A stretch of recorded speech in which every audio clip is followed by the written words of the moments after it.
展示し、その移り変わりを当時の生活や出来事とともに懐かしむことができるイベントが名古屋のテレビ塔で始まりました。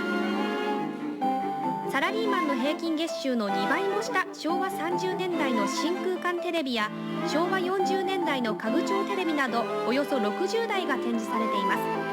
このイベントは来月10日まで開かれます。キシリトールが世界中で支持されているのは自然から生まれた素材だから。テレビ放送が始まった頃の懐かしい白黒テレビなど昭和のテレビ受像機の変遷を紹介する催しが名古屋で開かれています。名古屋のテレビ塔の会場には昭和30年頃の白黒テレビをはじめ真空管を使った初期のカラーテレビなど60台余りが展示されています。中には画面がわずか1インチという超小型のテレビもあります。会場を訪れた人たちは今ではめったに見られないテレビ受像機の数々を珍しそうに見学していました。次は今皆さんがご覧になってテレビの話題なんですけどもね、はい、テレビもだんだん歴史をね、いきなり来ましたよ。今昔こういう格好してませんでした？ああ、枠がついたような感じだったんですね。チャンネルがこうありましてね、今ちょっと流れてますけど、これ CBC 系列で流れてた人気ドラマのテーマソングで、そういうのをね今集めた CD も出てるんですよ。こんなのが出てるの知りませんでしたけどね、まあそれだけ皆さん懐かしいなということでいろいろこういうのが出てる、こういうのにこういうテーマソング、古いテーマソングが入ってたりするんですよ。まあ懐かしいなと思われる方が多いということなんでしょうね。そうですね、さあお待たせいたしました。名古屋市内でそんな懐かしいテレビをテーマにしたある催しが開かれているんですが、その催しに深く関わっている一人の男性を取材しました。ここは名古屋のテレビ塔。何やら古いテレビが並んでいます。実はこれ昭和へのタイムスリップと題されたテレビの展示会。来年で50年を迎えるテレビ放送の歴史を振り返ろうという催しです。昔を思い出してね、懐かしい、すごく懐かしい。なんかちょうどこれがあったっていうのがありましたですね。今ね、前使ってたっていうのがですね。これは会場で一番古い白黒テレビ。初期のテレビは大卒の初任給の17倍以上もしました。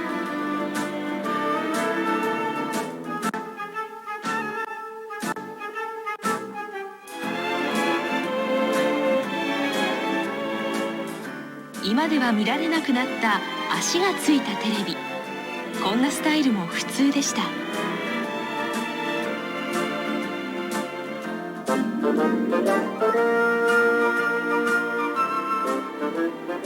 木目調のこのテレビは70年代半ば頃のもの。家具のような存在感があります。家族の歴史も思い出させるような古いテレビのあれこれ。しかしこの展示会には驚くべき事実が隠されていました。なんとこれらのテレビは全て一人の人物の持ち物だというのです。この会場にあるテレビは全部私が集めたものなんですよ。これはコレクションのほんの一部分で、まだ他にもいっぱい持っているんですよ。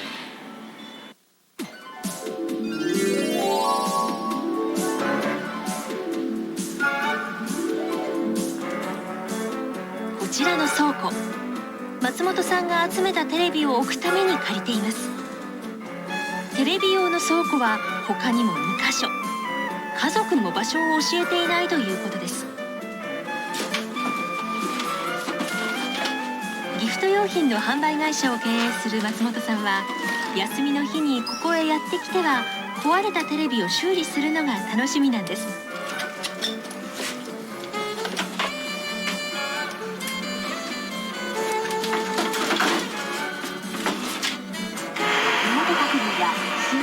の日もこうして見事に1台のテレビが生き返りました。古い方がたまたま置いてありまして、電気屋さんの片隅に置いてありまして、何気なく物欲しそうに見てたらあげるよって言われたもんですから、1986年から7年あたりが最初の1台だと思います。懐かしいデザインのテレビに惚れ込んだ松本さんがこれまでに集めたコレクションは本人も正確な数がわからないほどで、おそらく300台近くになっているんだとか。ここまでテレビが集められたのは、実はある時代の出来事が関係していました。それはそう、バブル経済です。松本さんがテレビを集め始めた頃はまさにその絶頂期。好景気を背景にさまざまなものが盛んに買われた時代。それは同時に古いものが一斉に捨てられた時代でもありました。バブルの頃はですね、粗大ごみにも大量に出るようになりまして、あそこにあるよっていうことを聞いてですね、駆けつけたことがあります。東京にお一人かお二方集めて見える方いるんですけど、ただし日本物よりも外国のものがお好きだったりするもんですから、私の場合は本当に日本物のものばっかりなんで。確かに古い蓄音機やオーディオのコレクターは珍しくありませんが、テレビはどうしてコレクターがいないのか。テレビなどの家電品を修理する会社で聞いてみると、オーディオについてはやはり音の好みがありますから、真空管の音を好まれる方もありますけども、テレビはやっぱりはっきりきれいに見えた方がいいに決まってますので、そういう古いテレビはいいというふうに言われた方は今まではありませんね。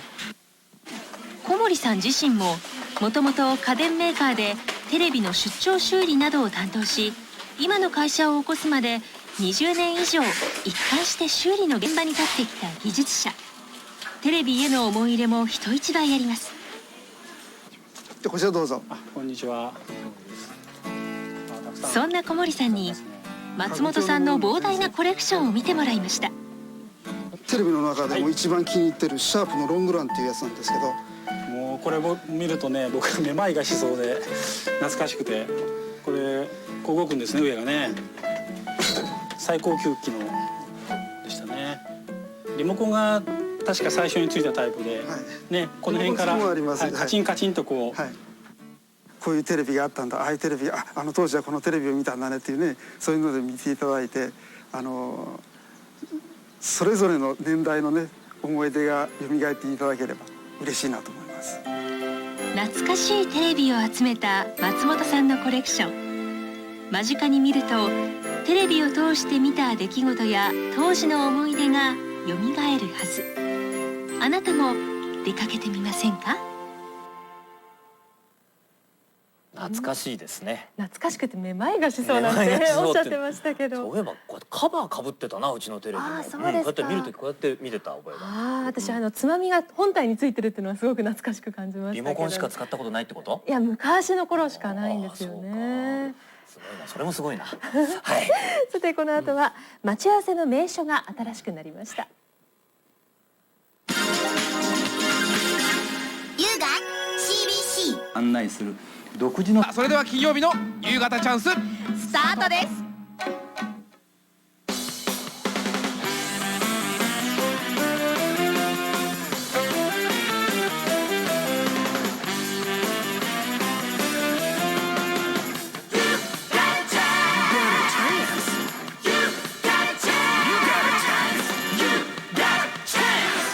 中継からいきます。はい、今日は名古屋市内に広田アナウンサーが行っています。なんと広田さんは落語の大の落語好きだそうですよ。それでは呼んでみます。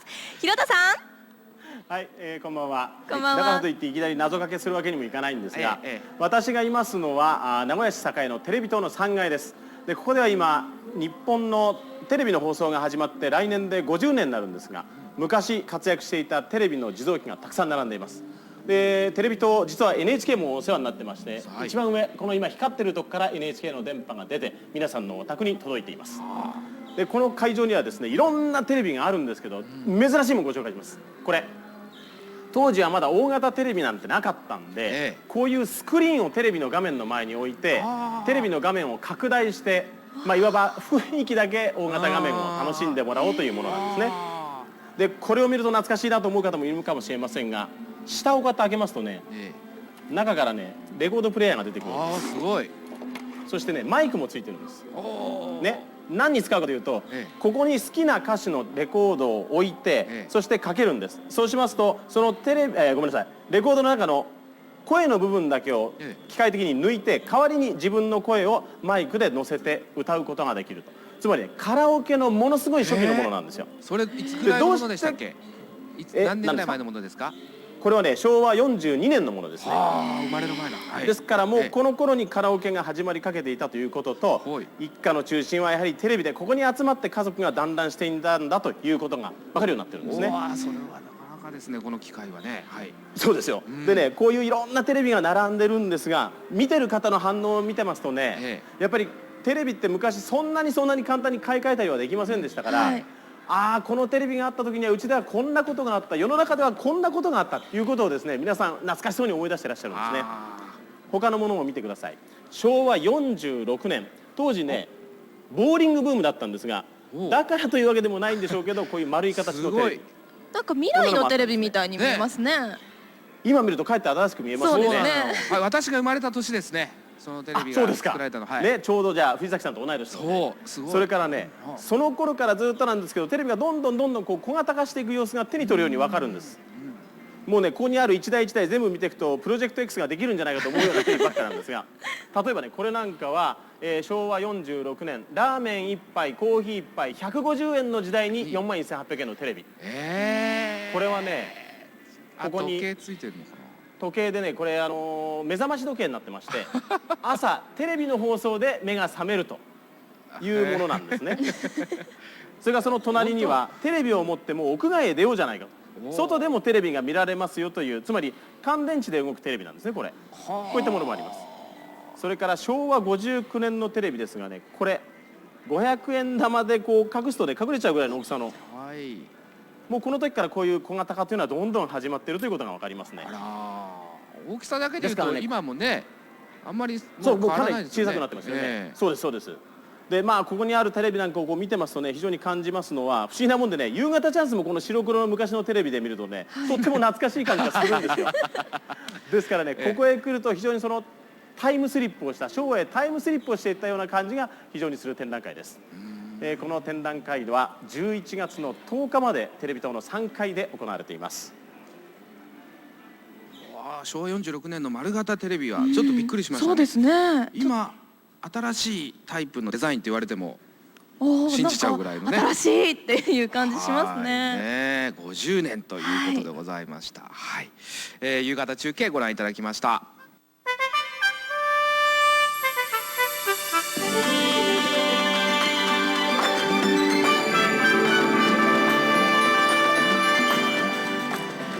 8年前名古屋空港で起きた中華航空機の墜落炎上事故で、岐阜県土岐市の遺族会が合わせて40億円余りの損害賠償を求めていた裁判で、原告全員が被告の中華航空やエアバス社との間で今日正式に和解しました。10月25日金曜日のホットイブニングです。今日も秋晴れの気持ちのいい天気でしたね。そうでしたね。本当に青空が綺麗でしたね。その青空にこう見上げていますと、家の近くの木も上の方がもううっすらと紅葉始まっているんですね。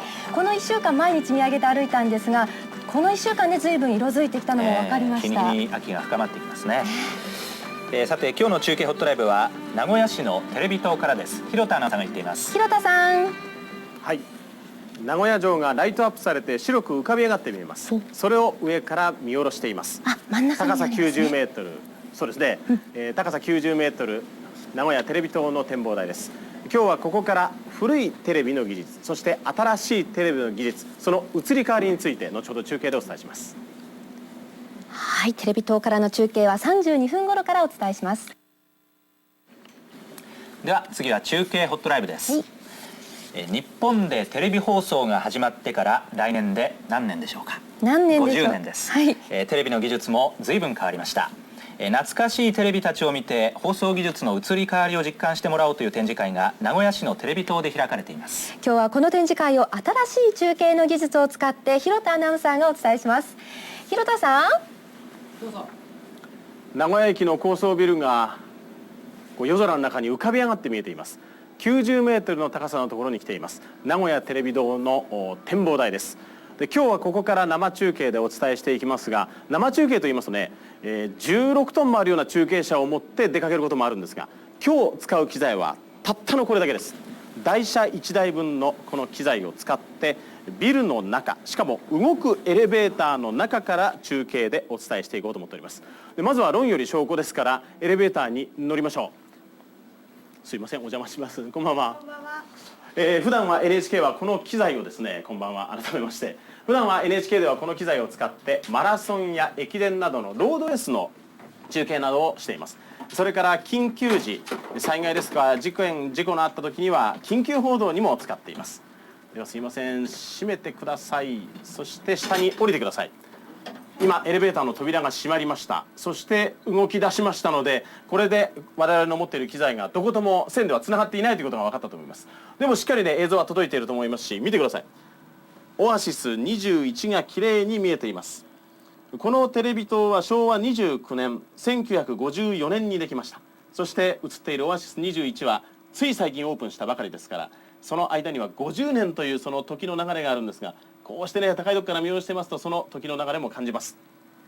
でこの機材、ご紹介しますと、普段はこのアンテナからまっすぐに電波が NHK の名古屋放送局まで飛ぶんですが、今回はこの電波からですね、映像やそれから音声のデータを細かい塊に分けて四方八方へ飛ばすんですね。でそれがビルに当たったり、あるいは床に当たったりして跳ね返ったものも含めて NHK の名古屋放送局で受けています。そのようにして送った映像を今ご覧いただいているわけです。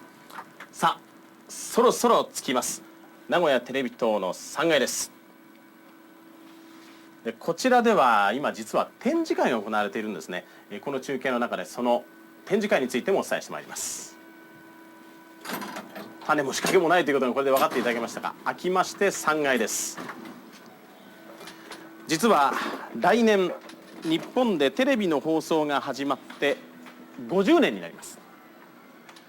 でそのことを記念したこの企画展が行われているんですが、テレビが始まった放送が始まったその初期のテレビから新しいものが並んでいます。こちらをご覧ください。真空管、昭和30年代のテレビです。でこういったテレビを見ながら、特に年配の方たちはですね、まだテレビがうちにあるのが珍しい頃でしたから、あ、このテレビがうちにあった頃には家族にはこんなことがあった、なんとかちゃんが小学校に入ったんだ、あるいはなんとかちゃんが結婚したんだ、そんなことも思い出しながら非常に懐かしそうに見ていらっしゃいました。でその中にね、非常に珍しいものがありますので、こちらをご紹介しましょう。昭和47年、日本ではあっしには関わりのねえことでござんすというような言葉が、流行っていた時のことなんですが、このテレビワイヤレスリモコン付きって書いてありますよね。でこのワイヤレスリモコンというのは実は一風変わってるんです。こちらです。中をね、特別に許可をいただいてますので開けて見せていきます。こうなってます。中には電池はありません。でこの金属の棒を叩くことによって音が出るんですが、その中で人間の耳に聞こえないような高い周波数の音波、超音波を使ってテレビのチャンネルを操作することができるんですね。見ててくださいよ。あれ、ほら、ちょっと待ってね。これどうだ、消えましたよね。はいはい。操作の仕方がなかなか難しいんですが、もう一回するとつきました。こういうふうにして昔はリモコンを使っていたんです。電池を使わない超音波を使ってのリモコンなんですが、これね、ただナイフや食器がカチャカチャする音、あるいは、コインが擦れる時に出る音など、その超音波も拾ってチャンネルが変わったりして、その後普及はしませんでした。今では赤外線がリモコンには使われています。でその他にも、例えばこちらのテレビ、昭和48年のテレビですが、ここにねスリープタイマーというのがついています。ここに2時間という数字も出てますが、これは何を意味しているかというと、深夜放送が盛んになってきてですね、夜テレビをつけっぱなしにしたまま寝てしまう人も出たんですね。でそれを防止するためにこのようなスリープタイマーがつきました。ですからここにあるテレビを見ていると、その当時どんな社会状況だったのか、そんなことも分かる展覧会なんですね。11月の10日までこの名古屋テレビ塔で行われています。今日は新しい技術を使って昔からのテレビの技術なども中継でお伝えしました。随分といろいろなテレビがあったんですね。ワイヤレスリモコンってね、うちありました。そういえばありました。なんかカチャカチャってやってたの記憶にありますね。そうなんですか。私タイマーを見てですね、扇風機みたいと思いましたけどね。扇風機のタイマーみたいなね。扇風機のタイマーみたいにテレビつけっぱなしだったんですね。テレビ塔の今日は使っていない方のねエレベーターを使わせて中継を放送いたしました。それでは次はこの時間お伝えしています地震防災一口メモです。はい、